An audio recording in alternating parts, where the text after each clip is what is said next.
મિત્રો, રાજુલા અને અમરેલીના રાજકારણમાં અત્યારે એક એવો વળાંક આવ્યો છે જેની કોઈએ કલ્પના પણ કરી નહોતી।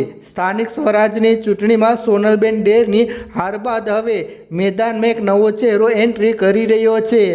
જી હા મિત્રો, આપણે વાત કરી રહ્યા છીએ લોક સાહિત્યકાર માયાભાઈ આહીરના પુત્ર જયરાજ આહીની। સોનલબેન ડેરની હાર બાદ ભાઈ જયરાજ આહીર જે રીતે સમાજ સેવામાં એક્ટિવ થયા છે તે જોતા લાગે છે કે ભવિષ્યમાં કોઈ મોટો ધડાકો થવાનો છે।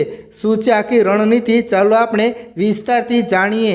વિડીયોની શરૂઆત કરીએ તે પહેલાં એક લાઈક જરૂર કરજો।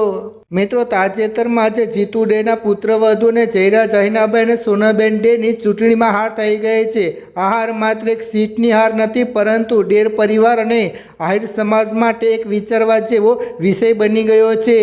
આ હાર બાદ સોશિયલ મીડિયાથી લઈને ગ્રાઉન્ડ લેવલ સુધી ચર્ચા છે કે હવે ડેર પરિવારની રાજકીય વિરાસત કોણ સંભાળશે અને બરાબર આ જ સમયે જયરાજ આહીરનું મેદાને આવવું ઘણું બધું કહી જાય છે। જયરાજ આહીરનું સેવા મિશન। જયરાજ આહીર અત્યારે ગામડે ગામડે જઈ રહ્યા છે, લોકોના પ્રશ્નો સાંભળી રહ્યા છે અને ખાસ કરીને યુવાનો સાથે કનેક્ટ થઈ રહ્યા છે। સમાજ સેવા કે રાજનીતિ? મિત્રો, જયરાજ આહીર અત્યારે ભલે તેને માત્ર સેવા કરી રહ્યા હોય, પરંતુ રાજકારણમાં સેવાનો રસ્તો સીધો સત્તા સુધી જાય છે। યુવા સંગઠન મિત્રો, માયાભાઈ આહીરનો મોટો ચાક વર્ગ અને જયરાજભાઈ આહીરની પોતાની યુવા છબી, આ બંને મળીને રાજુલા જાફરાબાદ પંથકમાં નવું સમીકરણ રચી રહ્યા છે। સોનલબેન ડેરે જે કામ પૂરું નથી કરી શક્યા, શું તે હવે જયરાજ આહીર પૂરું કરશે? ભવિષ્યનો ધડાકો? મિત્રો, જાણકારોનું માનવું છે કે જયરાજ આહીરની આ સક્રિયતા વર્ષ 2027ની વિધાનસભા ચૂંટણીનો પાયો હોઈ શકે છે। જો અમરીશ ડેર મોટા લેવલ પર સ્ટેટ પોલિટિક્સમાં જાય તો સ્થાનિક લેવલે જયરાજ આહીર એક મજબૂત વિકલ્પ બની શકે છે।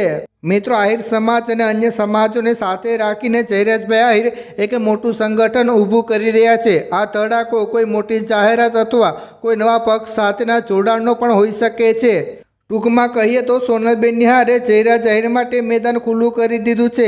ભાઈ હવે બહેનની હારનો બદલો સેવાથી લેશે કે સીધી ચૂંટણીના મેદાનમાં ઉતરીને, એ તો સમય જ બતાવશે, પરંતુ એટલું ચોક્કસ છે કે રાજુલાનું રાજકારણ હવે વધુ રસપ્રદ બનવાનું છે। મિત્રો, તમને શું લાગે છે? શું જયરાજ આહીર રાજકારણમાં સફળ થશે? શું તેમની સેવા?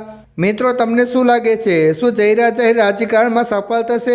શું તેમની સમાજ સેવા તેમને વર્ષ 2027માં વિધાનસભા સુધી પહોંચાડશે? તમારા મંતવ્યો નીચે કમેન્ટ બોક્સમાં જરૂર જણાવો। અને હા, જો વિડીયો ગમ્યો હોય તો શેર કરવાનું ભૂલશો નહીં। ફરી મળીશું નવા અપડેટ સાથે। જય હિન્દ, જય ગરવી ગુજરાત। ખાસ નોંધ, આ વિડીયો જાહેરમાં ઉપલબ્ધ માહિતી અને મીડિયા રિપોર્ટ્સ પર આધારિત છે। આમાં દર્શાવેલ માહિતી સંપૂર્ણ રીતે સત્ય હોય તે જરૂર નથી।